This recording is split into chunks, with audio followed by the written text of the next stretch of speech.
On this episode, we'll discuss how to build a digital strategy that reaches beyond Sunday.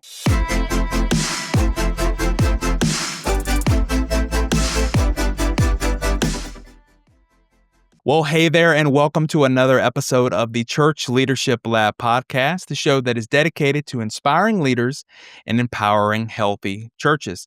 I'm your host, Kendall Connor, joined by my co-host, Jessica Moore. How are you today, Jess? Hey, Kendall. I'm doing great. How are you doing? I'm doing really well. I'm excited to jump into this episode today. It's going to be a good one. Very cool. Yeah, I'm excited too. We get to talk a little bit about the digital side of ministry, which I feel like that's a topic that we frequent on this podcast. But I don't know. I'm extra excited about this one. We got a really good guest that's going to be joining us. Very cool. Yeah, I'm excited to meet him. So today on the show, we have the privilege of having Bill Van Kirk joining us. And if I want to tell all of our listeners out there, if you haven't connected with him before, I want to tell you a little bit about him. Bill, he serves as the downtown campus pastor at his church, and he leads all the digital communications there at Spring Lake Church, and that's in Green Bay, Wisconsin. He has a BA from Moody Bible Institute and over a decade of ministry experience there at his church. He loves helping people there from all their campuses to stay connected and feel like one big church family. He also works on media and marketing and the production for leadministry.com, and he serves as a certified ministry coach. He also has just an extensive knowledge of using AI for a church context. So I'm excited to jump into this conversation. I think it's going to be a good one, Jess. Yeah, this is good. I mean, if your church isn't working with digital engagement at this point, then you should be. So I think this will be super helpful. I'm hoping that we can pull some practical tips out of this one and bringing a little of a strategy, bringing a little intention, to make, if you're meeting just in that, 1 hour on Sunday, I feel like being able to carry that into the rest of the week is just going to be super powerful.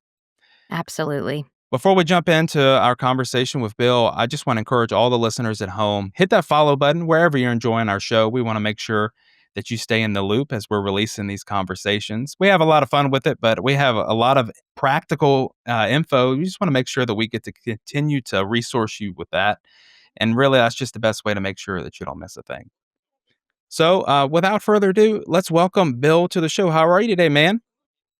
Good. I'm doing really well. Yeah, it's great to be on. I'd love to hear. We read a little bit of your public bio, but something we always like to do when folks come on the show is tell us a little something about you that doesn't make that public bio, but maybe all your friends and family would know about you. Yeah, I would say probably if you were to ask people around me, they would say something about maybe how curious I am. I'm like a very curious person. I love to know the answers of why and like the history of things. And so I end up like kind of knowing a little bit about everything. And so it's funny, it comes up in conversations because people are like, how do you know anything about that? It's just because I'm super curious. So. I love that. My husband is that way too. He knows a little bit about just about everything because he's a researcher too. He'll just dig in and research everything. Yeah. That's a great way to be. What's I'm trying to think of that quote. There's like a quote that's like, be curious, not judgmental. Come on, do y'all remember that one? Have you ever heard that before? No, I've heard that like before. Yeah. Yep. Yeah. I like to say that curiosity is my superpower. I like it. That. Oh, we're off to a great start on this. I love this. And you said that I saw in your bio that you are in Green Bay, which that's pretty cool, right? Are you a Packers fan? Yeah. We got to know. I'm ashamed to admit this because people don't like it, but I am a Bears fan that lives in Green Bay, Wisconsin. Oh my goodness. Are you okay? Like, are you doing all right? Like, how are they treating you in Green Bay? Well, I kind of fly under the radar a little bit. I used to wear my Bears gear all over Green Bay until one day I was walking into a bank and a guy was walking out and he looked me dead in the eye and he goes, "You're in the wrong town." Oh, ouch. You're in the wrong town, buddy. That sounds like so Wild West. Yeah, it was very Wild West. I hear like the da-da-da music in the background. Yep, absolutely. Oh, wow. That's, man, I hope that, this episode doesn't reach any, diehard, Packers fans there and, but that's awesome. Fun to hear. I love hearing, about that curiosity. I wanna hear more about your story, Bill. Tell us a little bit, like, how'd you get passionate about church communications and digital engagement and these types of things? Yeah, it really comes from just a passion area of mine. I grew up just loving technology. It was always an interest that I had. And I remember even when I went to college, I had one of the first laptops that was convertible where you could flip the screen down and write on it. Uh, This is like they thought you were like back in Steve yeah, they thought you 2004. were like Steve Jobs or something, right? Like, they're like, "What is Yeah. this?" Yeah, and it was a terrible product. It didn't work very well. It was Mm. it was before the iPad. It was bad. It was really Yeah. bad. So, but I've always been interested in it, and as I really became passionate about ministry, I became interested in this idea of I guess I looked around and I looked at churches and how they implement technology, and I'm like, "Man, we are so far behind the business world." Mm. Wow. Yeah. And that's really sad because I think, you know, digital and technology are tools that really can be leveraged to build the kingdom of God. Yes. Yeah. And so I it really made me sad that, churches don't always implement or they're the last to implement these tools. And so, through the years, it's like even at my church now, I was like, our church website is from like 1991. We need to do something. This is Mm. terrible. And so I rebuilt it from the ground up and then without permission. And then I asked the leadership, I built a separate site. I didn't Sure, no, touch the yeah. original.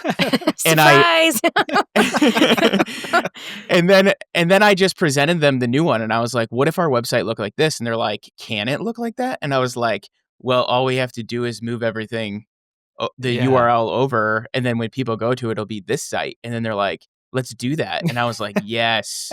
So I've always been really interested in technology and yeah. how it can help extend the kingdom of God. So I love cool. that. I feel like, it just reminds me so much of myself because I've always, yeah, had that love for technology. But then when, I think one of the things that got me most excited when I was first getting into the church is like, yeah, I love being able to combine those things. I feel like this is Mhm. a good reminder for all those folks out there that, like they're not two separate worlds, or maybe they don't have to Mm. be two separate worlds, Mhm. right? Right, right, absolutely. Why would you say that it's, in this day and age, why is it important for churches to focus on digital? Why is that important right now? Yeah, it's really your front door as a church. Mm, In the society that we live in today, every single person, I would say 99% of people are going to go out to your website, are going to go out to your social media. They're going to try to watch a service if you have it online. That's the first thing that they're going to see. And Yes. so that's really your first impression and how you're going to reach people in your community wow. and outside of your community even. That's the first thing they're going to see. And so it's like when you think about it, maybe 50, 60, 70 years ago, you're not gonna make the front of your church building look terrible, Mm, right? Mhm. You're not gonna have garbage everywhere and make it unclear where to go in the door and all of yeah. those things. It's the same way now, but digitally. So your digital means better be um, presented in such a way in which people can really connect with the body of Christ because that's Wow. where they're going first. Um, Man, so good. this yeah, this is really good. And we've heard that analogy before. I've personally used that analogy before with your website being your virtual front door, but I've never taken it to a literal analogy and said you would never do this with your actual front door. Mm, I think Mhm. that's like I'm such a visual that's No, very yeah, sure. helpful. I think that's a Mhm. great way to um maybe express the value of making sure that that's what you're doing with your Mhm. website or with your digital presence in general, right? Social media, I would imagine that extends into every facet of your digital church. Yeah, absolutely. It comes down to stewardship, really. Like when wow. you think about it, if we know for certain that this is how it's working nowadays, that people Mhm. are going to visit there, then it really is incumbent upon us to really think through, am I stewarding what God has given our church well? And Mhm. Wow. when we do digital well, we're stewarding it well. I love that, and, it just gets me thinking. I love that you brought up that, before a newcomer, before a first-time guest ever sets foot into your church, they're gonna look you up, right? Like, they're gonna be checking Hmm. out that live stream to see, like, okay, what is that's like a window into that's like a preview, right? Like Right. a trailer before a movie almost, it's like just a little bit of an idea of, like, what am I getting myself into? But they're also, they're going to look at all the, your website. I would even say that they're going to look up reviews online. Like they're going to want to Mhm. know in the same way that, I mean, I think about we just booked a hotel for a trip. And like, yeah, I Mhm. want to Hmm. know everything I can about that place that I'm signing up for, right? Yep. Because I want to know what I'm getting myself into. I think people take the same approach with churches. Mhm. I agree. Yeah, absolutely. Well, and it actually kind of goes beyond even in like your digital first impression. It actually goes to the younger generations today. Mm, Like Gen Z and younger actually have an expectation for it, but not only do they have an expectation, they have anxiety about actually going to a new place. wow. And so they Mm. they do this in every single area of their life. Before they show up somewhere, they will look at Google Street Maps of what it looks like. They will Mm. go to the website. They will Wow. go to the social media because they're trying to like kind of ready themselves, prepare themselves for the anxiety of going to a new place. And so the church should be welcoming in that way and give them a visual of what it's going to be like to enter your doors. Wow. I've gotta tell you, Bill, that I've heard it presented many times before that people are like, they're gonna look online because they wanna Yeah. make sure that they're choosing the best place and things like that. I have never heard it presented in that way, that folks are not, just shopping around for churches, but they're trying to Hmm. ready themselves and prepare themselves for and so, wow, it's very eye-opening, and I love that Yeah. perspective. Agreed. Agreed. Hadn't even considered that. You're not wrong. I do that in some capacity when I'm going to a restaurant or, but Sure. it's not necessarily a social anxiety, but so much as like, where do I park? What do I only because we have Hmm. the information available to us. So it's like, why not Mm. dig in? But you are also very correct in saying that's a big part of that age group and the culture is just like Yeah. actual somewhat social anxiety, wanting to prepare yourself to step into that. For sure. I'm curious, so, like, that's one great if you just had that reason alone, that would be Mhm. enough to as a way to advocate for it going digital as a church, for having that website, for having all these things. I'm kinda thinking now, I wanna shift to serving your community maybe your people who are already engaged on Sundays. They're attending regularly, all these different they're plugged into your church. I'm just Hmm. curious, what are some creative ways that you've seen churches engage your congregation? Yeah, that's a great question. I think churches can kind of fall into this idea that, like, oh, yeah, we need to have digital things. And it ends up becoming all about information and promotion on everything. And then that's all that they put out there is like, Yeah. hey, our chili dump is coming up, our cook off's coming up, or whatever it is, or I guess the classic thing is, um, where everyone brings something and shares it, that sort of thing. Potluck. But The pot oh, the a pot potluck, that's what I was looking for, yeah. But Well, I wanna so back up yes, too. You said chili dump. I think that might be a Wisconsin thing. In North Carolina, I don't think I've heard of that one before, but is that it like a doesn't chill sound good, does it? No, it doesn't. Is that like a It chili doesn't. cook-off? Is that what that is? I thought that as soon as I said it. No, it's actually a chili dump in this maybe this is a Wisconsin thing, I don't know, is where everyone brings their different kinds of chili and you dump it all in one big, like, Stop. Nesco, and then it mixes Wow. all together, and then you just have all the flavors, so, I'm not gonna lie to you. I love chili. Interesting. We cook chili all the time. So, like, yeah, I've gotta look this up. You've man, I'm learning so much in it today's episode. That sounds like such a bro thing to do. Like, everybody Yes. bring chili, let's just dump it all in. Like, yeah, that sounds like such a sorry, but it Oh, does. alright, it's a alright. real thing. It's a real thing. Alright, alright. Back to digital. Yeah, Yeah. Okay. So here's where I was going with that. So like we tend to think about it as promotion and information, but it can also be a tool of discipleship for people. Yes. And one of the Yeah. ways that you can do this is to think about in your church, what is the thing that we're kind of spending most of our time doing? And for ministry leaders and for pastors, one of those things is the sermon. Yes. Mm. Pastors spend, I'm a pastor, I'm on my teaching team.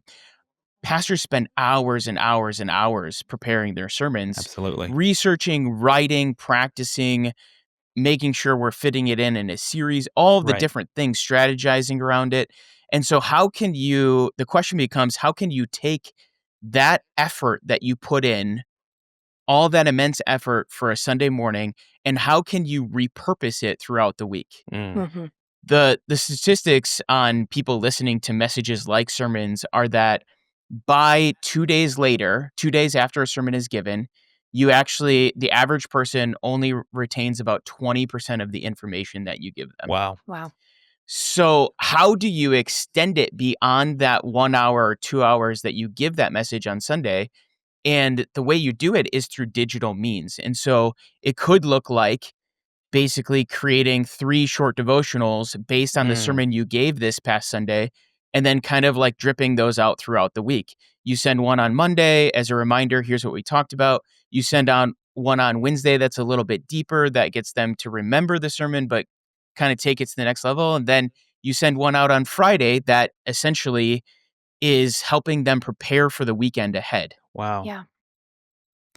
I love that idea, and just to back up a little bit, I mean, like, number one, you said that a sermon, I think of all of the hours, and I can't tell you how many times I just spoke at my church here not too recently. And yeah, it takes some time, right?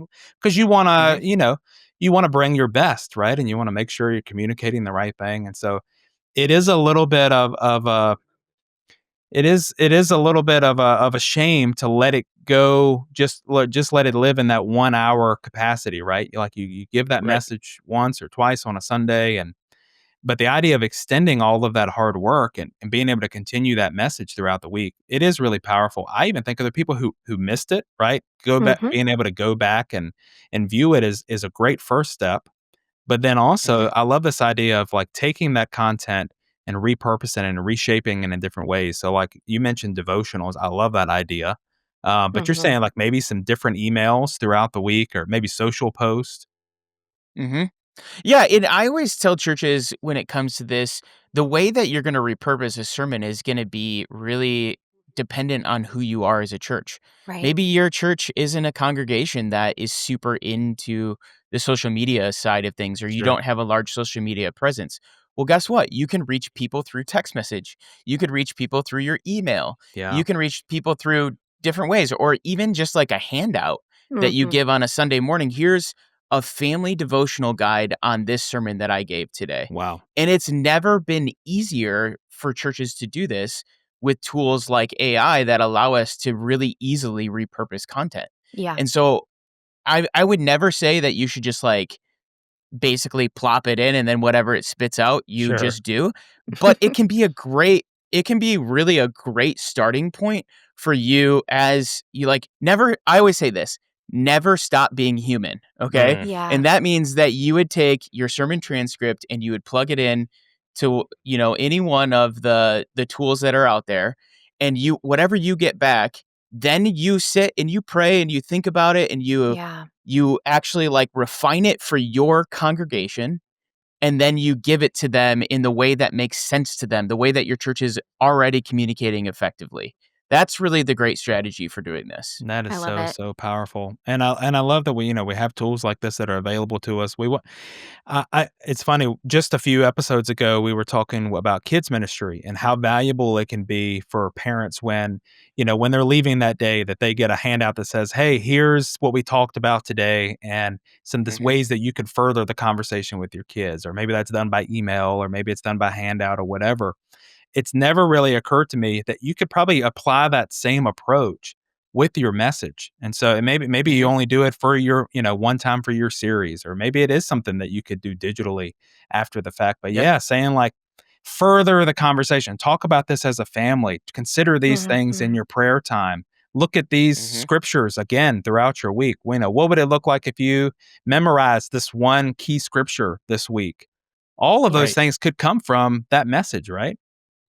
Oh, yeah, there's so much content. When you really start scratching beneath the surface, you start to your mind kinda opens up and you go, "Wow, there's, like, a million things that I could do with one sermon." Yeah, It's such a, like, dense, piece of content that can really be broken down into smaller parts. well, I That's love so that. good. Just thinking too, like our church does a podcast, so it's just sermons. It's the sermons and that's all that's on there, and I love it, very straightforward. But if you've kind of made a cultural shift and your church knows that this is an avenue where they can then reshare these sermons with other people, or I mean, just leveraging show notes there, like want to take Mhm. it deeper, check the show Oh, notes. yeah, There's yeah, yeah, this, yeah. and this linked. We've got this devotional. We've got our memory verse that we're, and then that allows a platform for people who maybe don't attend your church. It's going to live in perpetuity. They can access it, forever, as long Yes. as your podcast is out there. So I don't know. That's Right. my brain's Well, we going. That's Yeah. great. We also as a church, I started a show based on our sermon called The Follow-Up. Hmm. And Oh, essentially, wow. it's really only for our people, but Mm. it's essentially the pastors. We're a multi-campus church, Hmm. and so we have 2 pastors preaching every week, soon to be 3. But what we do is, 2 or 3 of us sit down after the sermon, and we kinda talk about it's not just a recap, it's what didn't we get to? There's always Right. something you Yeah, leave on the table, you know? yeah, Yeah. And so Yeah. we would talk about that, and then we share more of our lives in that. There's more personal Mm. time to talk about how it applies to our lives. And, does our whole congregation use that? No, but a good portion does, and they Hmm. love that deeper content than yeah. just the Sunday service. So, Yeah. I love Love it, it. and you're doing that in a podcast context. Is that right? Or is it a yeah, video or a absolutely. podcast, or how does that work? It's actually both. We record it. We just, like, set up a little, like, living room set, Yeah. and then we record it with video and audio, so it ends up on YouTube, and then we just put it on our podcast feed as well. Hmm. That is so, so powerful. And, for any of our listeners today that think like, man, that's awesome. But I'm just thinking like, I don't have an, like that seems like too big of an ask, or I don't know anything about podcasting or anything like that. Number one, I'd say that I've learned through this whole experience with this podcast that podcasting is more accessible than ever. Hmm. But also, Mhm. just a small snippet of that idea is our pastor, after a Sunday message before, has just taken his phone and held up and made a quick like 916 vertical video to put on our social channel. Jesus says like, "Hey, we just wrapped up this message. Here's one key thing that you can remember to take into your week." Yeah. And that's just a small snippet of that idea, right? But it's, maybe Mhm. that's your first step that you could try. Yeah, absolutely. I'm getting excited about this, Bill. I love hearing about it. I know beyond the Sunday sermon, beyond, like we talked about the live stream and having those things. I'm curious. I know that you're passionate about storytelling, and I'm just kind of curious. I think a quote that I heard you say when we talked before was, "People will gravitate to what you celebrate." Mm. I think Mhm. that was a quote that I had from our call the other day, and I'd love to Mhm. hear more about it. How can churches use stories? How can they use testimonies? To kind of digitally engage their community. Yeah, storytelling is such a powerful tool, and I love that quote. I have a friend who says, "People, move towards the applause." That's another way to say that. Wow. But the idea behind that is that we just naturally, as people, when we see a story that celebrates something, or maybe it's a story of transformation, like, in our heart of hearts, we go, "I want that. Yeah. Mm. I want that to be my story." Yes. And so I like to think about stories as a really powerful tool to kind of reinforce what you want, or to get what you want, or what you should be wanting as a church, Sure. which is like, here's a great example. If you're having trouble with finding more volunteers for your church, more committed volunteers, start telling stories about how volunteerism in your church has changed people's lives. Wow. Start telling stories and celebrating your volunteers in front of the congregation. And Mhm. guess what? That sets a culture in your entire church where now people are like, why am I not volunteering? That sounds amazing. Yes. Right. I want to be part of that, and I want that to be my story. And so it could be that. It could be, are you looking for maybe, baptisms or something has waned in your church? Really celebrate in front of your Mhm. congregation these Yes. stories of transformation. People are Yes. going to go, "Why haven't I made this decision to be obedient to Jesus in this way?" Right? Or another one, the most obvious one, obviously, is people's stories of coming to Christ. Right. There's a reason why we call them testimonies, and we get that idea in our head as something, a religious conversion, right? Yeah. Mhm. Because people are going to look at those and maybe they don't know Jesus yet, but they're like, hmm, that could be my story. That could be Mhm. my Yes. story of coming to know Jesus. And so the stories are just such a powerful tool that way. Yes.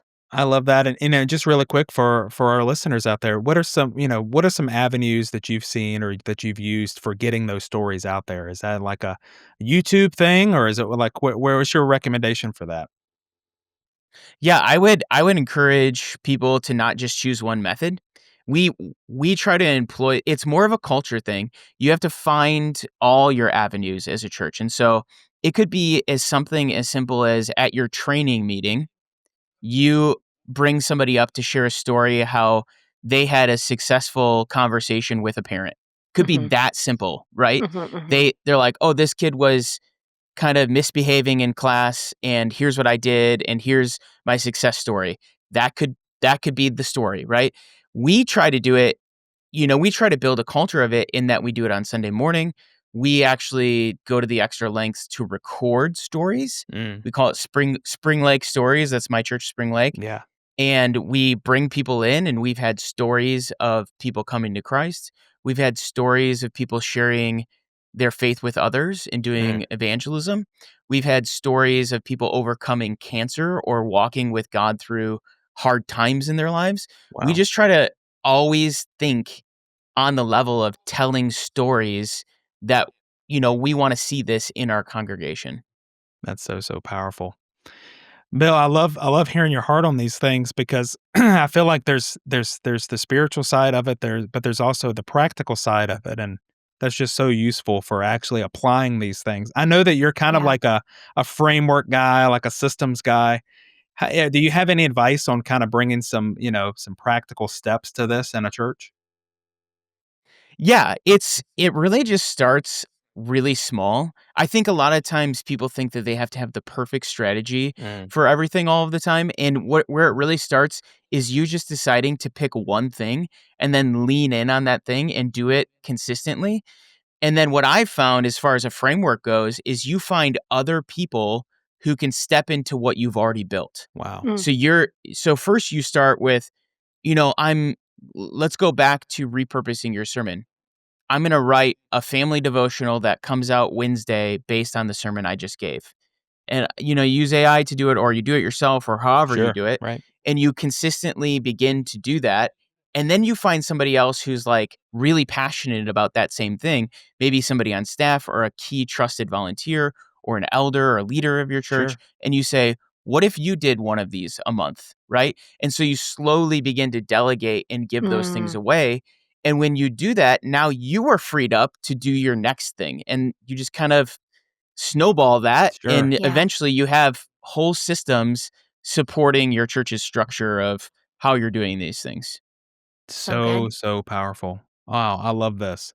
This has been such practical advice. I just think beyond like the, communications, beyond the, maybe you'd call it marketing side of all of this, what does it look like, do you think, Bill, when churches use these digital tools to bring upon real discipleship, like actually like helping people grow in their faith during the week? Is digital good for that? Oh yeah, and I think churches need to leverage this more. Um, Digital is really the place where a lot of people are living a lot of their lives nowadays, right? They are constantly living their life. A majority of their day is spent in digital spaces. Mm, And so if you want to have effective discipleship in 2025, 2026, 2027 and beyond, you have to think about how you're reaching people where they exist. It has to be in their digital environments. And so it kind of goes back to the same idea of you churches need to get past this idea that their media channels, that their digital channels are only for promotion of the Mm, things that they're doing. They have to begin to think about, how am I actually helping somebody take their next step with Jesus using these digital tools? yes. Am I supplementing how we're meeting them in person with how we're meeting them online? How can I extend what I'm doing in person to online? And it should really be through all areas of the church. This is student ministry. This is how you lead your teams in worship ministry. This is in all areas. How can we really begin to reach people where they spend a lot of their day, which is in digital spaces? Mm, that's such That's a good true. call out. And, I'm trying to think of like the way that other businesses do this. And I think a really practical example, probably because my feed is full of this, but like I follow a lot of fitness stuff. And so Hmm. essentially you are inviting people into a lifestyle change, right? You are coaching them towards that lifestyle change, eyes on the prize. There's always a goal, right? And so, practical ways that they do that could probably be applied very similarly to the church. And you're not wrong. I feel like when I look at our church, it's just mostly like what's going on or promotions from past sermons, upcoming series, whatever it is. Without going through a list of like functionality within Instagram, I think that there are ways to do this that I know that I haven't even considered could be used by the church. Hmm. Absolutely. Yeah, I think it's as simple as, again, I think people make it too complex. It's as simple as, the pastor turning their phone on, going in selfie video mode and saying, "Hey, I just want to come to you and pray for our congregation." And like praying right there. And people click on that and they go, "Oh, there's somebody praying." And then, That's right. it shouldn't only be the pastor. It could be this mom saying like, "Hey, I just want to share with you what family devotion we did tonight." And all those little touches begin to really disciple people and give them a vision of what it's like to live for Christ in different areas of their life. That's so good. And yeah, I love that you mentioned that it doesn't just have to be the lead pastor. I think about, something that we've done at our church during our 21 days of prayer. We've done that Mhm. same selfie video mode that you're talking about. And then, was able to spread that out across 21 days to highlight Mhm. multiple people within the church, our small group leaders, our staff, some of our team members and leaders and things like that, just to get different perspectives of different people praying for them or sharing Bible verses and things like that. And I'm trying to think of a quote that I heard recently. It's like, start where you are, not where you feel like you should be. Yeah. Like wherever you are today, just do something. And I feel like the biggest takeaway I'm getting from you today, Bill, is that, man, all of the ministry doesn't have to happen within the context of the building or within the context of a Sunday service. You can share Mhm. a scripture in the middle of the week online. You can share a devotional in an email. And I would even say, if you feel like that's not the same, if it's not if it's not ministry, then if you change your own heart posture and it, even be praying over that email. God, please Mhm. let this email touch somebody in just the right moment today, that it will inspire them to get closer to you. Help this social post, to Mhm. really affect lives today. It will meet someone where they are and inspire them to take a minute to pray. I feel like that is kind of what can shift it, and definitely is a lot better than only promoting the potluck, right? Absolutely, 100%. Yep. Wow, this has been so good. I'm just curious, Bill, like for the pastors, for the leaders who are out there, they don't have a full-time communications person. Maybe they don't have someone who's dedicated to this. Where should they start with this? Yeah, I think it's one of those things where you start with what you have, and Mm, so if it's just you, start really small. I think I say that probably too much, but start really small, yeah. and it could just be a follow-up post that you're making about your sermon or about, the Bible study group that you've been part of. But I think people can leverage people in their congregation more than they think they can. Mm, It's I I think everyone lives online so much today yes. that there are definitely people in your church who would love to help with this, but you just have to cast the vision for it and you have to bring them along with you. And maybe it starts with you building a small little team of people who are like, I would love to help the Yes. church reach out better digitally. And then you guys come up with some plans and strategies and try them out and experiment. That's the cool thing about the digital age that we live in is you can try these things. Yes. It doesn't cost you anything to post on Yes. Facebook, or on Instagram or wherever you are. So, Leverage Um, those influencers. They're already doing this, so they know yep. how to do it. Man, such good stuff today. One of the big themes that we have for our podcast, we talk about this a lot, is healthy churches and healthy leaders. hmm And I'd love to just hear from your perspective today. What would you say is one essential component of a healthy church? Yes, I would say that it's all about conflict. And what Okay, I I got to mean hear by this. that Yeah. is what I mean by that is a lot of times people think that the absence of conflict is what makes a healthy church. And I would say it's actually the opposite of that. I think that actually good conflict is a mark of a healthy church. And I think leaders need to learn how that they can lean in on conflict and teach people how to do conflict correctly.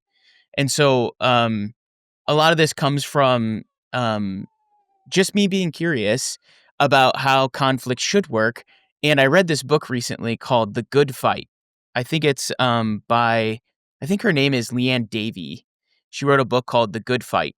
And it's about Mm, how healthy organizations actually really need to have conflict regularly, but do it the correct way, and how you wow. can facilitate a culture of healthy conflict.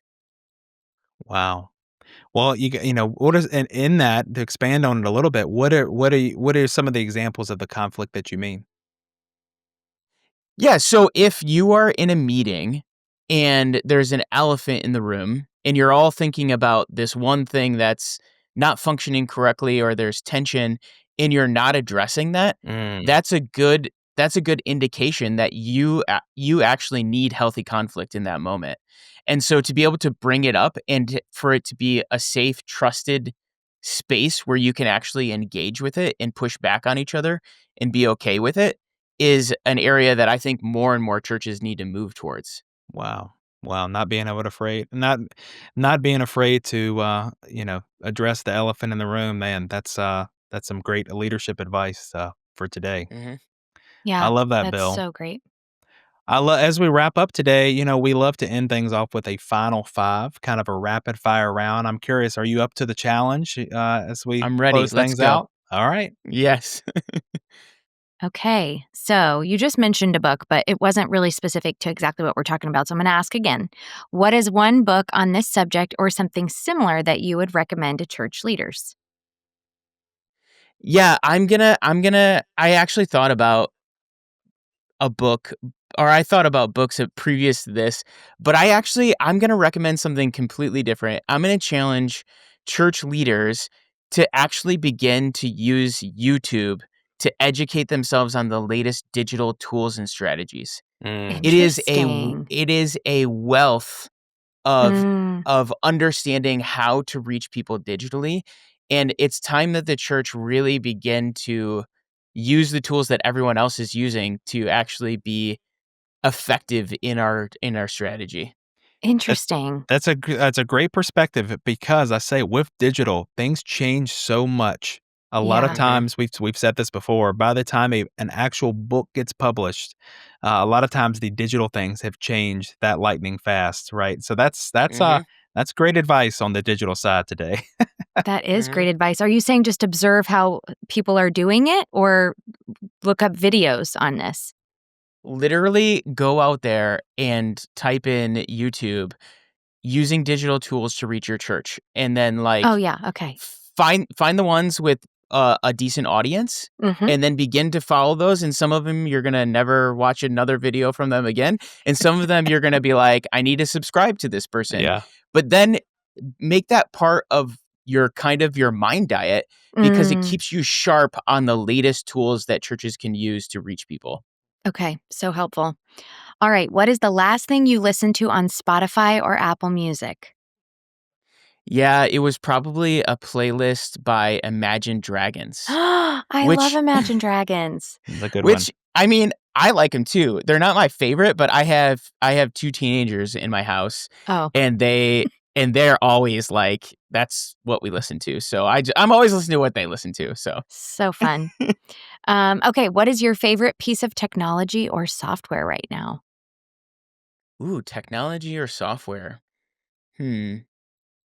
I'd probably say I really like, um I don't know if you guys have checked this out or not before, but, ChatGPT just came out with a new browser called Atlas, and Hmm.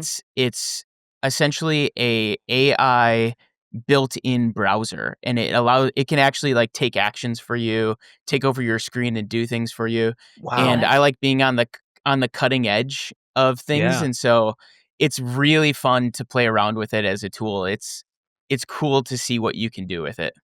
Very Huh. cool. I don't know if I'm impressed or scared. Probably a little bit of both. Just being honest. Yeah. Okay, quote or advice that has stuck with you over the years. Yes. Actually, Josh Denhart, my buddy, taught me this, but he often talks about this idea of, um, look at all the things in your life Mm. that drive you crazy. Look at all the things that you're like, "Oh, that's dysfunctional. I don't like that. I'm Mhm. really upset with this." And then take those very things and do them amazingly well in your sphere of influence, and you will become a Mm. powerhouse of, like, Wow. ministry and relationships. Ooh, Wow. that's good.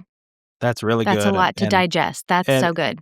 and good wisdom, and I know that's good wisdom coming from Josh because he's been on the podcast with us before, and Mhm. it's one Yeah. Mhm. of my favorite episodes that I had. So that's awesome.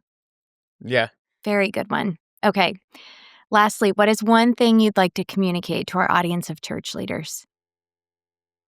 Yeah, I always say this if I get a chance to talk to church leaders is don't grow weary in doing good. Mm. Amen. Um, and the idea is church ministry can be really hard, but you are doing something as a church leader that is worth it. You are preaching the gospel, you are making disciples of Jesus. Don't grow weary in doing good. Keep up the good fight. In the end, all of that is worth it. That's such a good word for today. Bill, this has been an amazing conversation. I know that folks are going to want to hear more from you. They want to learn more from you. Where can they Mhm. follow you? Where can they stay connected with you? Yeah, instead of giving you a bunch of different ones you can do, I'm going to make it really simple. I am fairly active on Facebook. I write a lot. And so people can follow me on Facebook. It's facebook.com/Mr. Pastor Bill. I love that. That's awesome. And we'll link that up in the show notes too. Thank you so much for this conversation today. I'm inspired. I'm like, okay, I got to figure out some different ways of my own church. I want to implement some of these ideas we've talked through today. Thank you so much for your time and all your expertise on this. Yeah, great to be with you guys. This has been so good. And Jess, thank you to you too for being on here and having this conversation with us. You always bring Yeah, so happy to much be here. to It the was a good show. one. Definitely a good one. Listeners out there, be sure to check out the resources and all the show notes that we're going to share there. The links will all be there to make it easy for you. And I would just say for everyone at home, if this episode has inspired you, if it's encouraged you the way that it has for me, would you consider sharing this with a friend or even leaving a review? We love reading your reviews. It makes such a big difference. It encourages us to keep going here on the podcast. But we just want to be able to get this in the ears of as many church leaders as possible so we can keep equipping them to keep going and encouraging them. And so every little bit helps. Share this with a friend in ministry, share with someone on your staff or your team. Again, hit that follow button. We want to make sure you're subscribed to wherever you enjoy your podcast. Until next time, church leaders, keep leading well, and we'll see you right back here next time on Church Leadership Lab. This episode of the Church Leadership Lab podcast is brought to you by Ministry Brands, the largest provider of church technology software. Over 90,000 churches rely on Ministry Brands for their single platform solution that brings together all the digital tools a church needs. From online giving to websites to church management software and more, Ministry Brands is leading the way in simple-to-use, innovative solutions, all with the goal of empowering healthy churches. To learn more, visit ministrybrands.com.